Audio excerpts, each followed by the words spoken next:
Hello guys, कैसे हैं आप सब लोग? सब पहुंच गए हैं? चलिए, अच्छी बात। आप लोग बुक चालू हुआ था, पता ही होगा आप लोगों को। और मैं ज़्यादा पार्ट नहीं गया होगा, 4-5 पार्ट गया होगा। फर्स्ट पार्ट लेकर गया पिंच अवस्था स्टोरी के बारे में बता रहा था। बहुत इंटरेस्टिंग स्टोरी, मामू और भगने के ऊपर कहानी है। मामू जो मराठी हैं, महाराष्ट्र से होते हुए दिल्ली आ रहे हैं अपने भगने के पास, लेकिन भगना को दिक्कत है क्योंकि 35-36 का आंकड़ा है। मामू और भगनों में 35-36 का आंकड़ा तो बहुत पहले से ही कहानी में भी सुनने को मिल रहा है आप लोग को। चलिए बताइएगा, आप लोग जितने लोग बैठे हुए हैं बताइएगा, और जो देख रहे हैं वो भी बताइएगा आप लोग। ये पिंच ऑफ स्नफ नामक जो चैप्टर आप लोग पढ़ रहे हैं, यह चैप्टर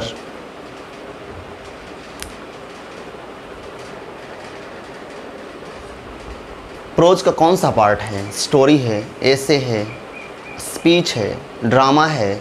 बताइए। 5 सेकंड है। 1 2 3 4 5। अच्छा, स्टोरी बहुत अच्छा।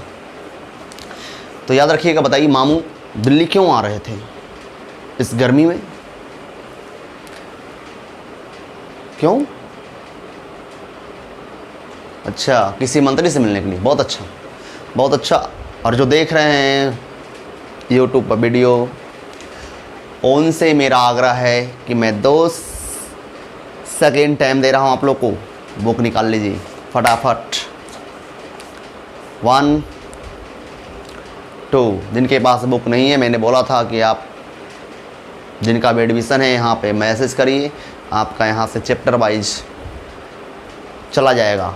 और जिनको लेखक का नाम या समरी वगैरह नहीं मिला है, जिस बच्चों को या जिस बच्चियों को, मैं पहले लेखक का नाम दूंगा, उसके बाद उसमें आप लोग को दिया जाएगा होमवर्क डे वाइज, और उसको वो मैसेज के माध्यम से ही हमको बताना है। और इंडियन सिविलाइज्ड कल्चर, भारतीय माई होम 2 चैप्टर्स ख़त्म हो गए थे, तो उन दोनों का पैकेज भी ऑब्जेक्टिव एक दिन समझाएंगे यूट्यूब पे ही, और उसका पूरे समराइज़ करेंगे, समरी को भी समझाएंगे, क्वेश्चन आंसर्स, एक्सप्लेनेशंस जो भी आएंगे सबको समझाते हुए आपको पैकेज दिया जाएगा। इसलिए जल्द से जल्द आप लोग टेलीग्राम पे जुड़ जाएं। टेलीग्राम में मैं ग्रुप बना दिया हूँ, उस ग्रुप पे जुड़ जाएं, सबको एक साथ मिल जाएगा। क्योंकि व्हाट्सएप पे मुझे नाम सेव करने पड़ेंगे, जो कि असंभव है। इसलिए आप लोग टेलीग्राम अपलोड करें और जुड़ जाएं। चलिए हम लोग कहानी शुरू करते हैं। बताए थे कि मम्मी के अनुसार मामू यहाँ कितने दिन रुकने वाले हैं? कितने दिन बताइए जल्दी आप लोग। 2 से 3 दिन। चलिए, बहुत अच्छा। और लेकिन जो भगना है लेखक, उनका कहना है, वो बहुत ही खेद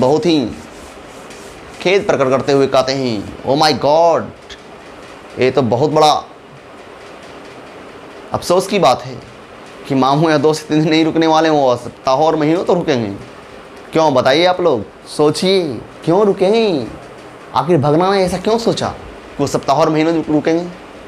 क्या आपने सोचा कुछ? जल्द क्या बोल रहे हैं आप लोग? जल्द बोलिए। इसलिए क्योंकि महीनों तक इसलिए रुकेंगे, सप्ताहों तक क्यों? मंत्री लोग किसी मामूली व्यक्ति से मिलने में महीनों और सप्ताह और महीनों लगाते हैं, इसलिए। चलिए, मैं 6 पॉइंट तक गया था। भगना अपना लास्ट पॉइंट में चकित होते हुए, खेद प्रकट हुए कहते हैं, क्या इसका मतलब तो मामू यहाँ महीनों तक रुकेंगे, सप्ताहों तक रुकेंगे? माँ समझाती हुई कहती है, बेटा, if your nanu kaka wants to see a minister, बेटा, यदि तुम्हारे मामा जी किसी मंत्री से मिलना चाहते हैं। किताब पर हाथ, पॉइंट टू द पॉइंट। 7वां पॉइंट चल रहा हूँ, तब साथ में चलिएगा तो ज़्यादा मज़ा आएगा। कहते हैं mummy, if your nanu kaka wants to see a minister, बेटा को समझाते हुए कहते हैं, बेटा, यदि तुम्हारे मम्मी, इफ़ योर नानू काका, यदि तुम्हारे मामू मम्मी बोलती है यदि तुम्हारे मामू wants to see a minister, किसी मंत्री से मिलना चाहते हैं, आई एम श्योर, मुझे पता है, मैं निश्चिंत हूँ। क्या चीज़ के लिए बोल रही हैं? He will manage to see him, कि वह उनसे मिलने का प्रबंध कर लेगा। तुम्हारे भरोसे हमार भाई नहीं आ रहा, वो खुद प्रबंध कर लेगा। माँ बोलती है बेटा मुझे पता है, मैं बिल्कुल श्योर हूँ कि मेरा भाई खुद मंत्री से मिलने का प्रबंध कर लेगा। कौन बोलती है? अच्छा, माँ बोलती है। किसको? लेखक मनोहर मालवंकर, जो भगना के रूप में रोल यहाँ निभा रहे हैं। मदर सेड, या माँ बोलती है ऐसी बात, any time of the day और नाइट, वे कहती है माँ किसी भी दिन और रात का समय, और कभी भी दिन या रात का किसी भी समय निकाल कर वह मंत्री से मिल लेंगे। तुम्हारे भरोसे मेरे भाई नहीं आ रहा है। देख रहे हैं ना माँ की वफादारी अपने भाई के प्रति। अगला पॉइंट में चल रहा हूँ, जो भी पॉइंट खत्म हो रहे हैं उसको टिक करते जाइए। Mother has always been very loyal to her side of family. कहते हैं लेखक गाना है कि माँ जो होती है ना, माँ हमेशा अपने परिवार के पक्ष की ओर ज़्यादा, परिवार के साइड यानी पक्ष की ओर ज़्यादा वफादार होती है। माँ हमेशा अपने परिवार की तरफ, अगर उनके परिवार के बारे में कुछ बोल दीजिएगा तो सोचिए क्या होगा। माँ हमेशा अपने परिवार के पक्ष की ओर ज़्यादा साथ देती है। अगर आप कभी नहीं तो ट्राई भी कर सकते हैं घर पे, मम्मी से खाली इतना बोल दीजिए कि तो वो फलना मम्मा बड़ी पिया हो, ऐसा खाली बोल कर देखिए, तुरंत उधर से जवाब आएगा मात्र सेकेंड में, तो बाबूजी तो सूंघो, जरूर जवाब आएगा। कुछ कर तो देखिए। इसलिए कहा गया माँ हमेशा अपने परिवार के पक्ष जो है ज़्यादा लेती है, ज़्यादा वफादार होती है परिवार की तरफ।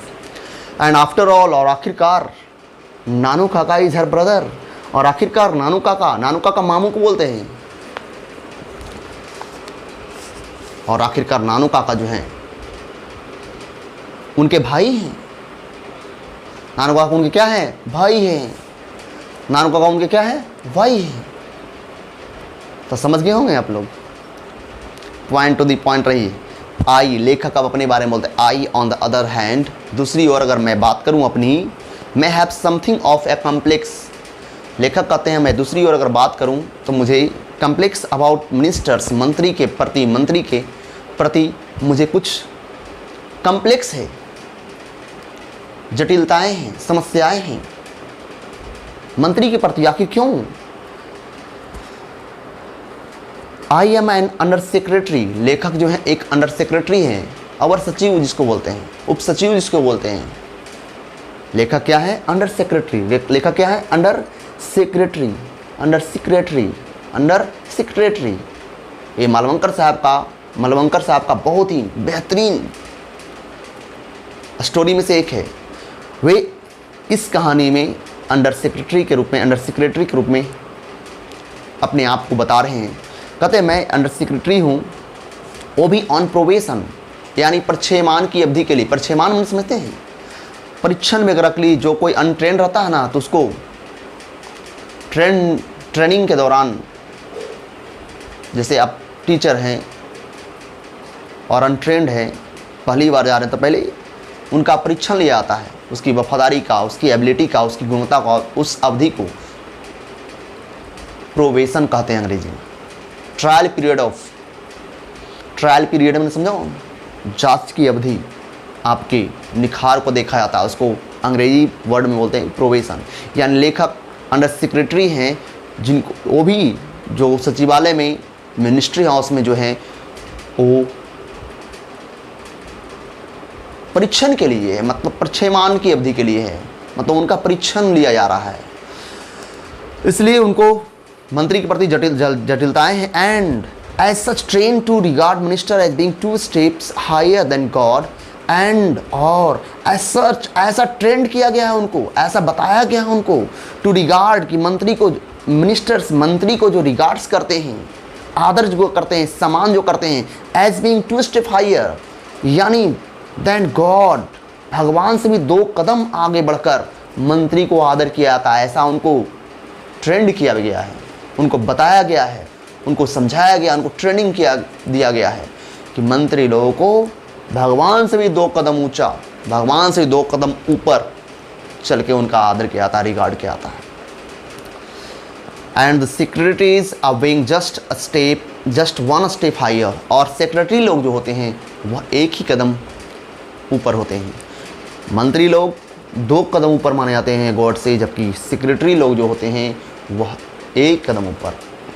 मैं क्वेश्चन पूछूंगा 10 पॉइंट के बाद, हर 10-10 पॉइंट में क्वेश्चंस, याद रखिएगा, तैयार रहिए, एकदम गलती नहीं होनी चाहिए।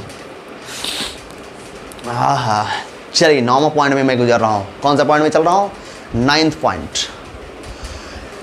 लेखक चले गए मामा जी को लाने के लिए, क्यों? उनके मामा तो आ रहे हैं दिल्ली स्टेशन पर। I was waiting on the platform, मैं प्लेटफॉर्म पर इंतज़ार कर था, मामा का ट्रेन आने का इंतज़ार कर रहा था। व्हेन द ट्रेन केम इन, तब ट्रेन अंदर आई। वेट करते करते हुए ट्रेन क्या हो गई? अंदर स्टेशन में इनकी। नानू काका stood in the doorway of a 2nd class carriage. Nanu काका 2nd क्लास कैरीज, कैरीज में होता है गाड़ी, 2nd क्लास में स्लीपर, 3rd क्लास में जनरल, 1st क्लास में AC, समझ जाइए, 1st class AC, 2nd class sleeper, 3rd class general, याद रहेगा। यानी नानू काका 2nd क्लास कैरीज के डोरवे पर खड़ा थे, यानी 2nd क्लास का जो बोगी था ना, उसके दरवाजे पे ही नानू काका खड़ा थे। स्ट्राइकिंग फिगर, अब बिल्कुल भव्य दृश्य, देखने में बिल्कुल स्ट्राइकिंग लग रहे थे, बिल्कुल विचित्र। वाइट हेयर्ड, सफ़ेद बाल उनके थे। विद एन इम्प्रेसिव मस्टैश, और बहुत ही प्रभावशाली कड़ी मूछें थी। किनके? मामू के। सब लोग देख रहे हैं बुक को ना, देखते रहिएगा, हटिएगा मत, बुक को देखिए। बुक पर ध्यान, हमें देखने के लिए नहीं आए हैं, बुक को देखने आए हैं। बुक को देखिए, आगे बहुत ही अच्छा समय आने वाला है, क्योंकि लिटरेचर पार्ट में सबकी कमजोरी होती है, यही पार्ट तो सुधारना है आप लोगों को। He still wears the old-fashioned knee-length black coat and red silk pagdi of the Deccan Brahman। सुनिए गौर से, कहते हैं उनकी मूछें जो थी ना, बिल्कुल इम्प्रेसिव थी, प्रभावशाली थी, देखने को बनता था। एंड ही स्टिल वियर्स, वो अभी तक समय को स्टिल यहाँ व्यक्त कर रहा है, अभी भी वे पहनते हैं old fashion knee length black coat, माने पुराना जमाने वाला जो बाबा वगैरह पहनते थे ना, वो कोटवा टेहुनमा के नीचे तक, तो वही कोट पहने हुए टेहुना के नीचे तक वाला, नी लेंथ तक, घुटनमा तक एकदम ब्लैक कोट पहने हुए थे। एंड रेड सिल्क पगड़ी, और लाल रेशम के धागा का पगड़ी, समझते हैं ना, बांधे हुए थे। और डिकानी ब्राह्मण, एक डिकनी ब्राह्मण होता है जिसका वंश सिक्कम वगैरह मिलता है, वो भी रेशम की पगड़ी कभी छोड़ता नहीं है। उसी तरह लेखक के मामू नानू काका रेड सिल्क पगड़ी, मुरेठा जरा कहो तो नहीं, बांधे हुए थे। क्वेश्चन आने वाला है आप लोगों का, क्योंकि 10 पॉइंट गुजरने वाले हैं। एज आई वेंट अप, जैसे ही मैं उनके पास गया, ही हैंडेड मी अ बास्केट, जैसे ही मैं उनके पास गया उन्होंने मुझे एक टोकरी थमाया। लो भगना, क्या दे दी? टोकरी दी। Take this out quick, he whispered, फुसफुसाते हुए बोलते हैं, भगना इसको जल्दी लेकर बाहर निकल जाओ, आखिर टोकरिया में है क्या? I will join you outside the station. किताब पर नज़र, और मुझे भी देखिए कभी कभी वे बोलते हैं, भगना इसको जल्दी लेकर बाहर निकल जाओ, मैं तुमसे स्टेशन के बाहर मिलता हूँ। I will join you outside the station. यहाँ ज्वाइन का मतलब मिलना होता है, यहाँ ज्वाइन का मतलब मिलना। मैं तुम्हें स्टेशन के बाहर मिलूंगा, जल्दी लेकर टोकरिया निकल जाओ। 12 तक पहले पढ़ाते, एक स्टेप थोड़ा सा यहाँ मेन बिंदु पर चल रहे हैं। आई आस्क्ड नो क्वेश्चंस, मैंने अपनी मामों से कोई प्रश्न नहीं किया। मैं टोकरी लिया, निकलने की फिराक में था। आई टक the basket under my arm, मैंने बास्केट को अपने आर्म में टक किया, मैंने दबाया। क्या किया, दबाया। जानवर करते हैं आप लोग, गाँव में तो ऐसे चलते हैं आप लोग। एंड टर्न, और तुरंत निकलने के लिए टर्न किया, मुड़ा। Only to bump into an enormous Marwari woman who had her head covered in a burqa. जैसे ही भागने के लिए मुड़ा, जैसे ही मैं भागने के लिए मुड़ा, मेरी टक्कर हो गई, बम्प हो गई into an enormous Marwari woman, एक मोटी भारी भरकम औरत से, मारवाड़ी औरत से मेरी टक्कर हो गई। मैं जैसी तेज से भागने की कोशिश था, मेरी टक्कर हो गई। और जो वो औरत जो थी ना, अपने सिर को बुर्का से ढके हुई थी। बुर्का मैंने समझो।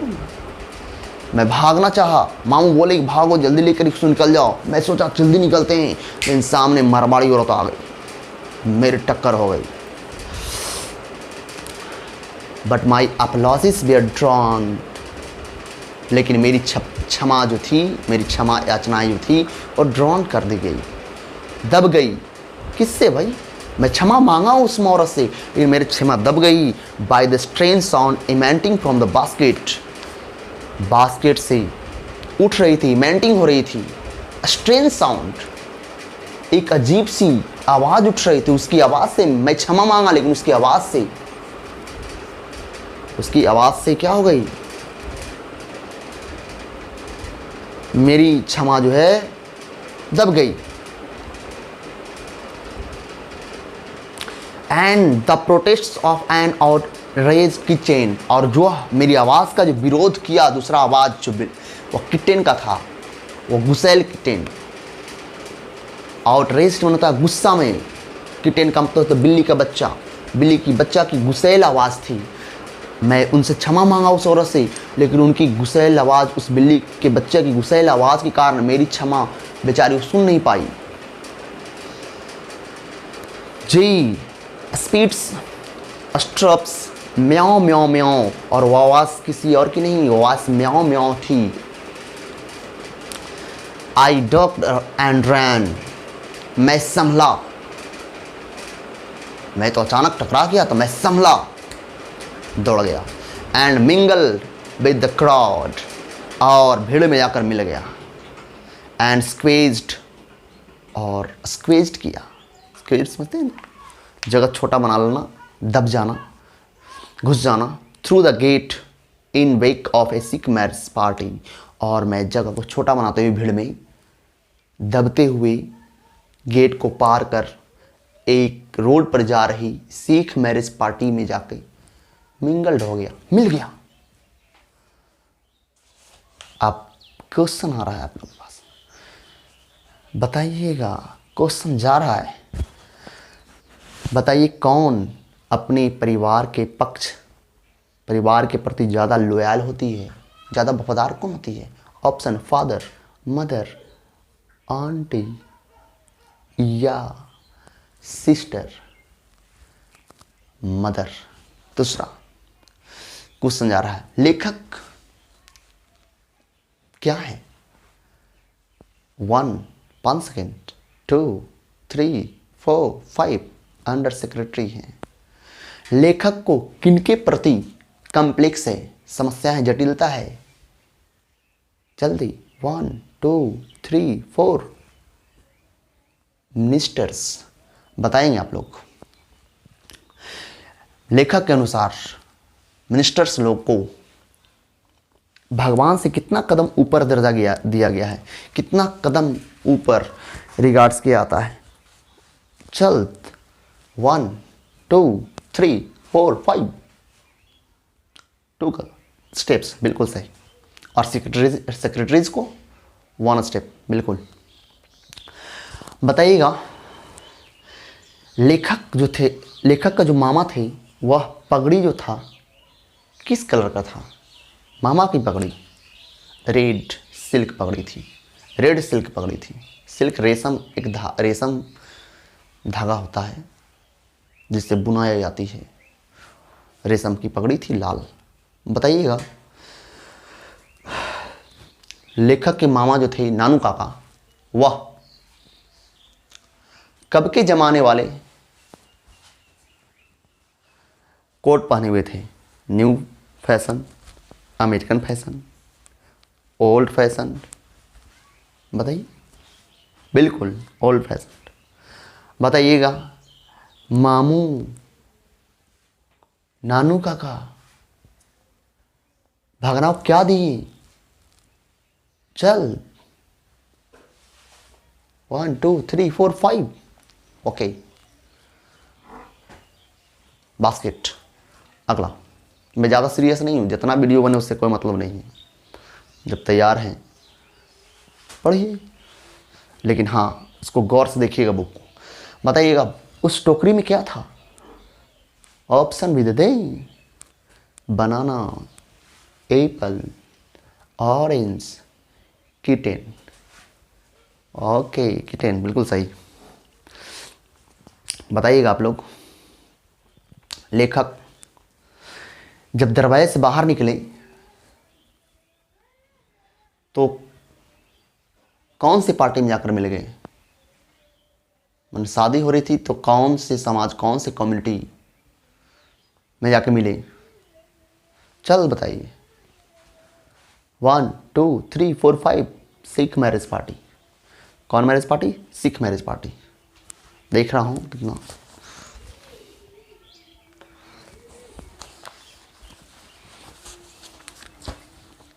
ओके, मैं आज ज़्यादा पॉइंट नहीं, आज मैं 7 से लेकर 12 तक पढ़ाया, ज़्यादा नहीं। धीरे धीरे कल 13 से लेकर 21 तक, या आज भी मैं लोड कर सकता हूँ, उसके बाद आज भी दे सकता हूँ। ग्रामर भी मिलेंगे, चलेगा आप लोगों को। भर में ऑक्सिलरी वर्ब के बारे में बताएंगे, मेन वर्ब के बारे में बताए थे। ऑक्सिलरी वर्ब के बारे में बताने के बाद 1 दिन का क्लास होगा, 1 डेढ़ दिन 2 दिन, उसके बाद टेंस इन करने वाले हैं। सही बच्चों को बता दीजिए, सभी दोस्तों को कन्विंस करिए ज़्यादा से ज़्यादा इसे, जो अभी तक नहीं पहुंच पाए हैं मेरे पास, जो नहीं कांटेक्ट कर पाए हैं, जल्द उन्हें बताइए और सब्सक्राइब करवाइए, क्योंकि तभी सब इक्वल हो जाएंगे और जल्द से पीडीएफ के माध्यम से आपको सभी कुछ भेज दिए जाएंगे। जिनके पास अभी तक लेखक का नाम नहीं याद किए हैं या भूल गए हैं, वो लेखक का नाम समझाने वाले हैं वीडियो के माध्यम से ही। जल्द ही आप मैसेज मुझे देकर पूरे सिस्टमेटिक ढंग से इंग्लिश से स्टोरी जो पूछता है आप लोगों को 15 मार्क्स 10 मार्क्स जो भी हो, वो भी मैं यहाँ से भेज दूँगा।